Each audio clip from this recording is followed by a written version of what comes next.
Junction Arts Festival. Hello everyone, myself Kriti Khatri and I welcome you all in the Clonmel Junction Arts Festival 2020. Right now we are standing beside the river shore and the beautiful Clonmel's heritage, the Gas House Bridge. The theme for this year's Clonmel Junction Arts Festival 2020 is the Boatmen of Clonmel, and we are standing just before my installation that has been entitled as the Lifeline of the Boatmen.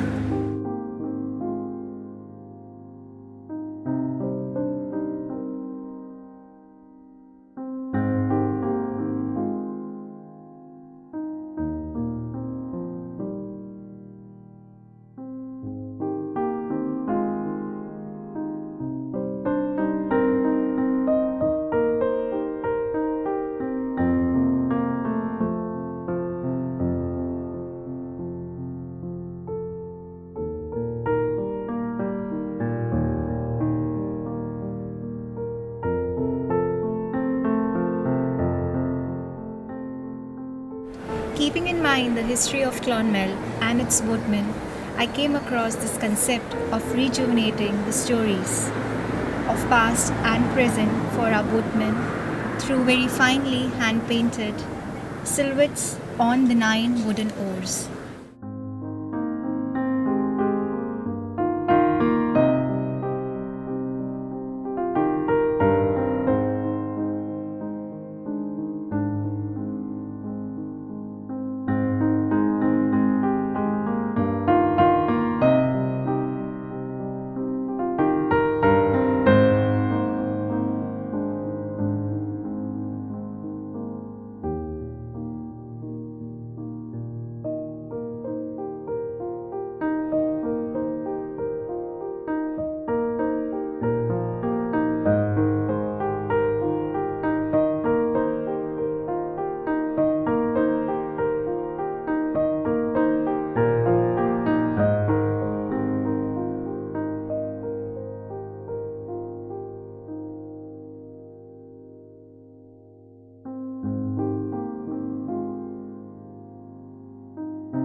My humble request to please come along and give regards to this beautiful visual narrative, the Lifeline of Boatmen.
Clonmel Junction Arts Festival.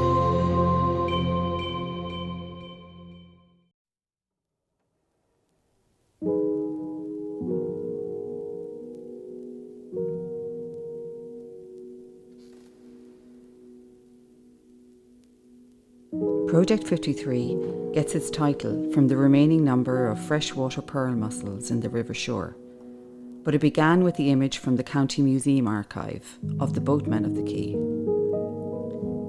Capturing a moment in the history of the river shore, the fabric of the scene has changed little in 100 years.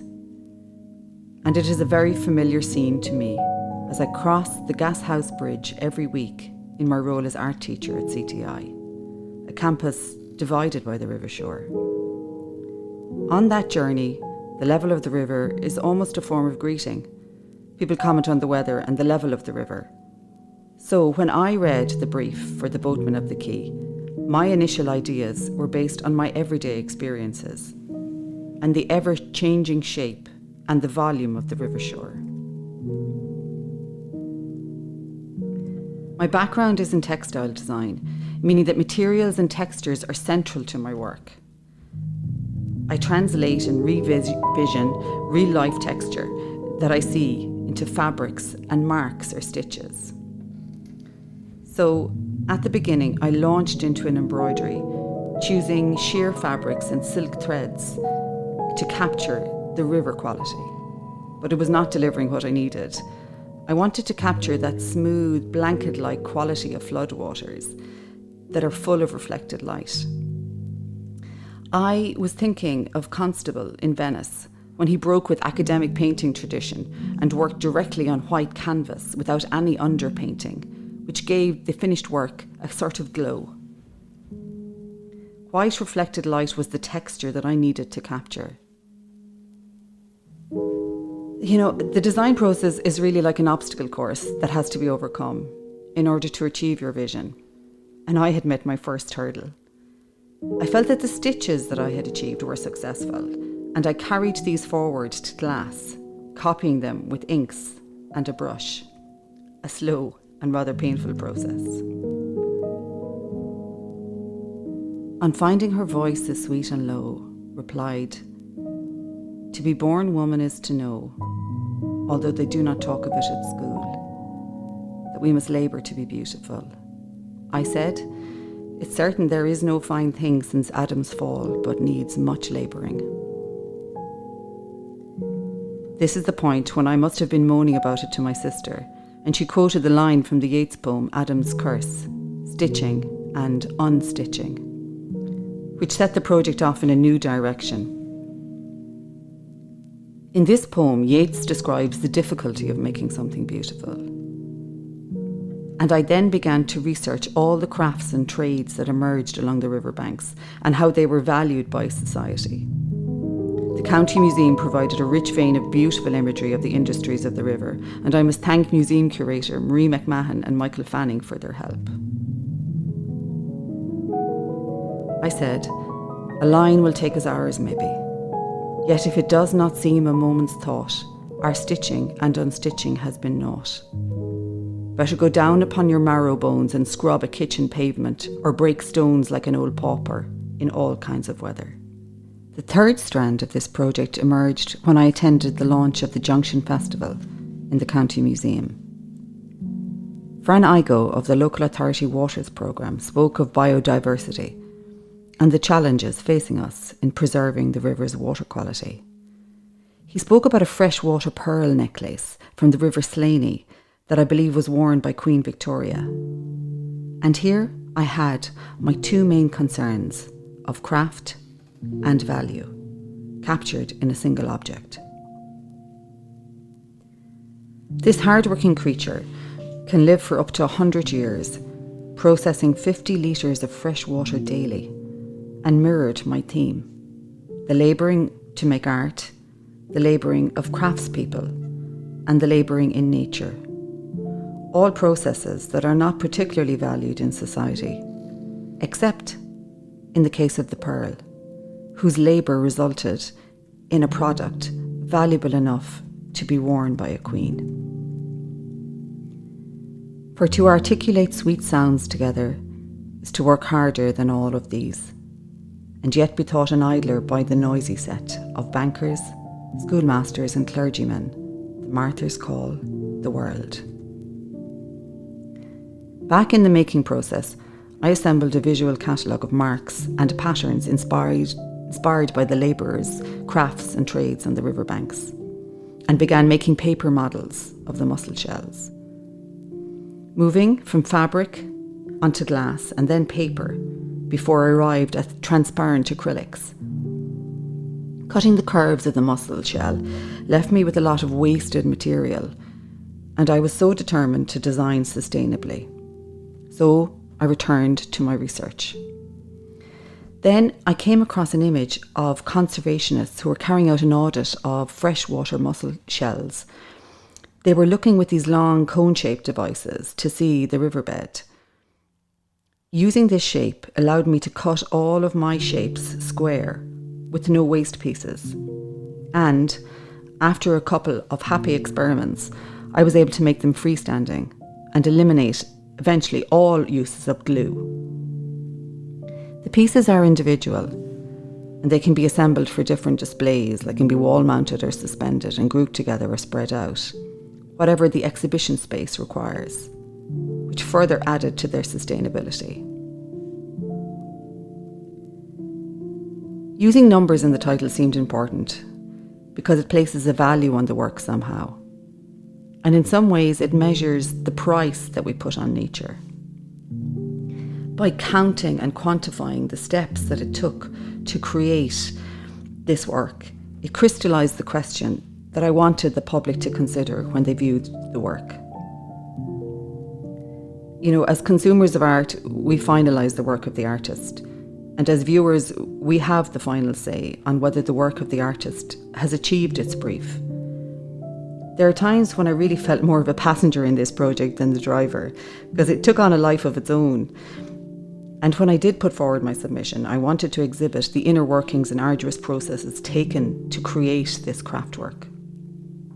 Light was the final element, as each piece of the final sculpture projects the shape of a shell, an elusive shadow that, just like the freshwater mussel, needs the right environment to complete its work. The beautiful Art Deco style shopfront of number 31 Parnell Street provided that space, so kindly facilitated by the owners. And in the trembling blue-green of the sky, a moon, worn as if it had been a shell washed by time's waters as they rose and fell.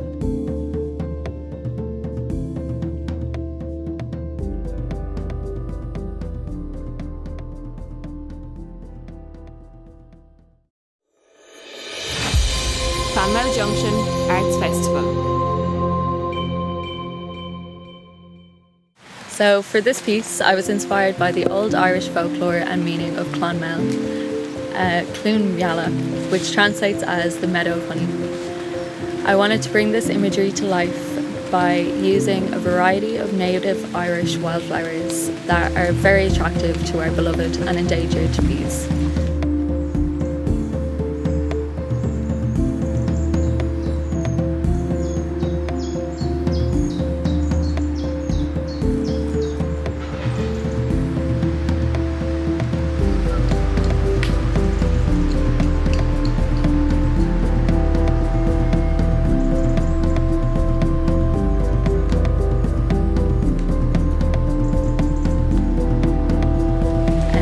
I wanted to incorporate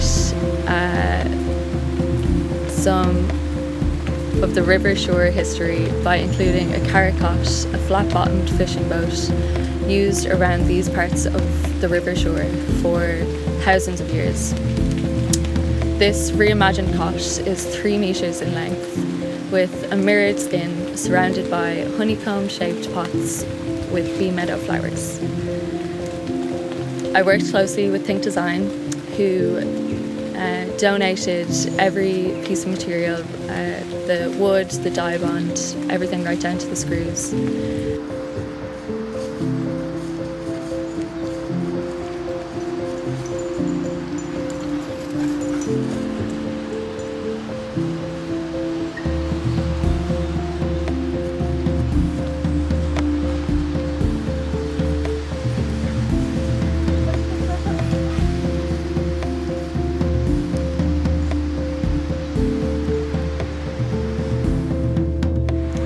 They work in event design and production, so these materials were used previously for a fashion show as the backdrop. As for the flowers, I used organic seeds and had them growing in my back garden since early March. and it has been amazing to see not just bees but ladybirds and caterpillars and other pollinated creatures enjoying the bee meadow.